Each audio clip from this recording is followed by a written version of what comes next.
Hey there, welcome to the latest episode of the Sexy Thyroid Solution. I'm your host, Angela Brown. So today I want to talk all about allergies and hypothyroidism. But if you could do me a really big favor, if you're watching this on YouTube, if you could go ahead and subscribe to my channel and then hit that bell so you get a notification when I release a new video every week. And then if you're watching this on my other social channels, share this with someone who could benefit from this. So let's start talking about this. This is not something that's commonly talked about. That there is even a connection with allergies and hypothyroidism. I personally see it quite often with clients, and I struggle with this myself. So I thought this would be a great topic to talk about. First things first is keep in mind, there is a lot of interconnection that happens in the body. So always consider that things between the gut microbiome, your hormones, all your body systems, they all kind of play off of each other and interconnect. So keep that in mind when you start thinking about something like allergies. Allergies are when you have allergy symptoms, they are coming from inflammation. There's inflammation going on somewhere. But the key will be to kind of balance between what's going on with that inflammatory response and then all the hormone response as well.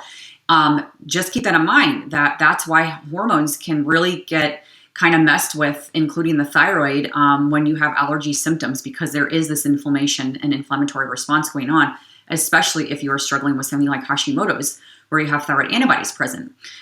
So what is histamine? Think about that as well. What's the common thing when you are told you have allergies? They put you on antihistamine medications. It's to kind of knock off the histamine response. We actually do need histamine, though. We need histamine in a normal way.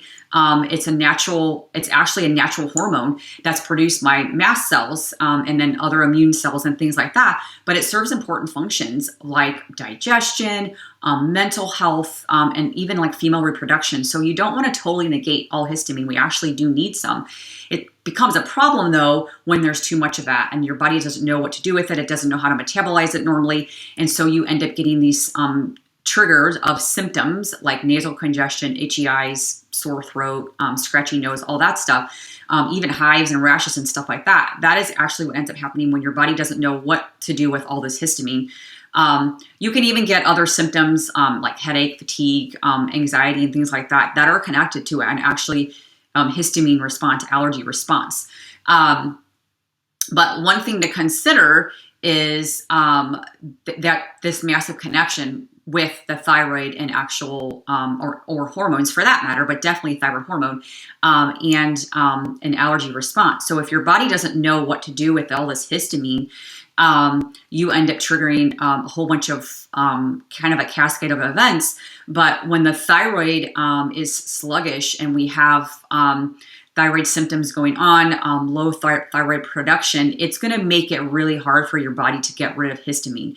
And so that's why women, especially when they get older, hormones are starting to be depleted a little bit as well, your sex hormones. But when the thyroid is sluggish, it slows everything down, and it can kind of slow down of how your body detoxes and gets rid of histamine and how you metabolize it, in other words. So when you can't metabolize histamine, you're going to have allergy symptoms. And so that's why I do always suggest, if you are having allergy symptoms and you're taking medicine and it's just really not working the best, or you have to rely on it every single day and you still have symptoms, it's time to check your thyroid out, because your thyroid might be the connection here. If it's sluggish, it's going to slow down how you metabolize that histamine. So if you have questions with this, definitely reach out. Let me know. I'd love to chat more with you. And let me know if this has ever happened to you as well with allergies and hypothyroidism.